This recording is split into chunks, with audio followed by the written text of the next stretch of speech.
Another control that would be in place in the revenue cycle was making sure you actually had that inventory. Are they available for sale? So we've got here an inventory valuation detail report out of QuickBooks that shows that we had originally bought $1.5 million worth of our Tartingas. So we have 100,000 units in stock. We've only sold 2,300. So we have plenty of Tartingas in stock for our Euro order. Now, if you look at the master data for the inventory part on the right side of the screen, you'll see that we've got Tartingas set up. We've got a manufacturer part number. So that's an important thing to note as you're auditing in case you have to go back and verify invoices for those particular costs. That manufacturer part number is how that previous company that sold them to you will record those on the invoices. You've got the cost set up at $15 and it shows which account those costs go to. We've got a sales price that we would normally have in there for our Tartingas, and it goes to our sales account. Across the bottom, you'll see that we've got reorder points. So when we get to 100 Tartinga packages, we've got to order more. We don't want to have more than 2,000 in there, and as you can see, we've already exceeded that with our 100,000. But that would have probably been a soft error that popped up that someone just overrode. So we'll see what our on-hand quantity is of 97,000 and our average cost. We'll also see if there's any POs out there ordering more, which we probably won't have one for a while with that amount on hand. But then it'll also show us our sales orders that are out there, which we have our Euro toys order out there, and it's reflected right here in that master data of the inventory. So this is a report and also an on-screen shot that you can get to understand and verify the inventory that your client has when you're going through the audit process.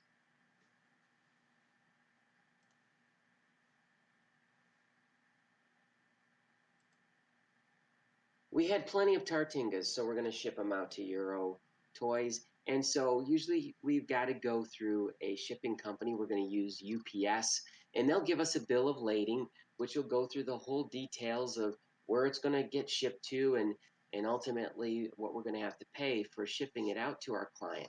It's usually not generated by QuickBooks, the bill of lading. In fact, it's not generated by QuickBooks, but it might be generated by other systems depending on which kind of entity you are.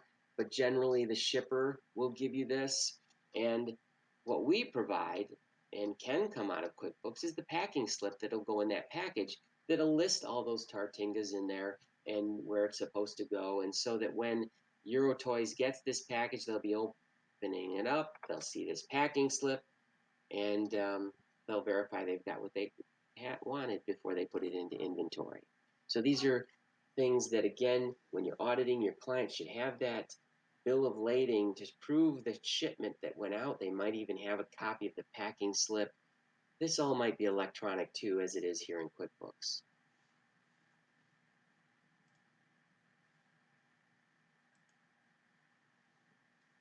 Next up, we're going to bill that customer for the $1,750, and we're going to create an invoice. Now, from an audit trail perspective, sometimes these invoices are printed out. More and more, these are electronic, so you'll get an electronic file. Again, when you've got an electronic file, that's why it's more important to verify all these other pieces like the bill of lading and whatnot, so that from an audit perspective, you know that that invoice is a good invoice. And we'll get into later on confirmations of verifying that these are actually the amounts that are owed by the customers. But here's your basic invoice, invoice number, where it's going to. It's got the Tartingas on there, the 50 that were ordered and invoiced, and extended out to the price of the invoice, which that's sometimes an area that you have to verify and make sure that they did not override those prices. Also could have been a back order. If a back order means that we didn't have those Tartingas, and so we'll ship what we did have. So if we only had 20, we might have shipped 20. Then we'd create another invoice for the remaining 30. So we'd see two invoices there. So just something to be aware of. If there's back order, it'll be on that original invoice if that's the case. So as you're going through your testing, it's something to be careful of. But the invoice is one of the key documents that we'll review as an auditor.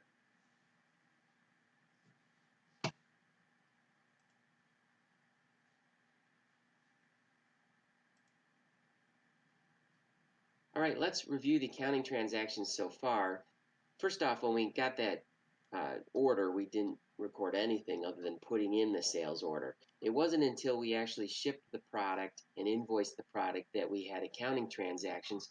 So you'll see here, we've got our accounts receivable for the 1750 and the sales that's recorded, and also the inventory that went out at 750 and cost of sales at 750. So our little P&L so far, profit and loss, we've made $1,000 on that particular shipment of tartingas.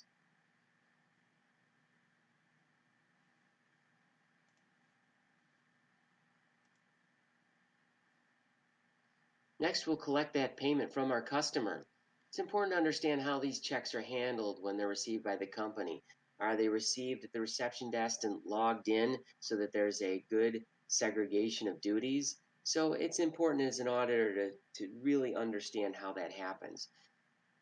As the payments are received, they'll be put in, and in QuickBooks, we have a receive payment function that will enter that customer payment from EuroToys for the $1,750. We'll match that up against that particular invoice number, and things should be set. But there's some important terms I want you to understand that you probably haven't seen before. One is unapplied cash, and the other is undeposited cash. So we'll go over that on the next slide.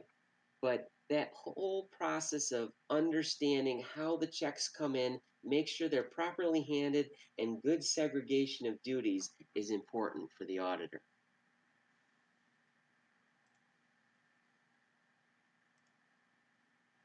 So let's start out with what QuickBooks can set up.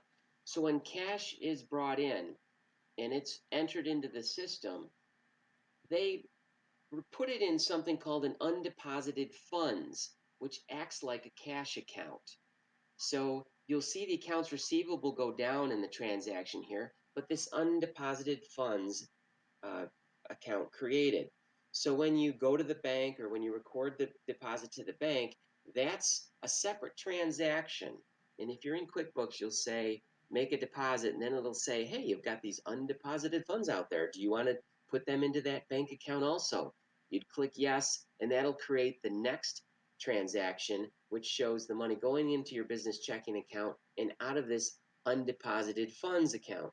So that's something you want to be careful of and look at on a balance sheet. If they've got an undeposited funds account out there, that makes you worry about, did they do something wrong? Do they have duplicate uh, deposits out there and they just haven't moved this money because they put it into the bank account a different way? So there's potential problems that are out there if there's a balance in this undeposited funds account. Now, unapplied cash is a little bit different. That's when money comes in. It really works in the opposite way of what I just described.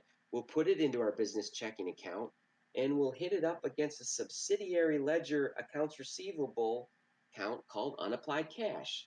So we'll increase our business checking account, but and we'll decrease receivables, but it won't decrease EuroToys limited receivable. It'll put it into something called unapplied cash, which then an accounts receivable person will go in there and say, oh yeah, that's EuroToys.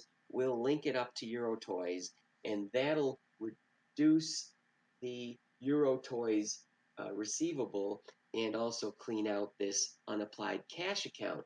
So that's another area that they don't really tell you about in the books that you need to focus on and understand as an auditor.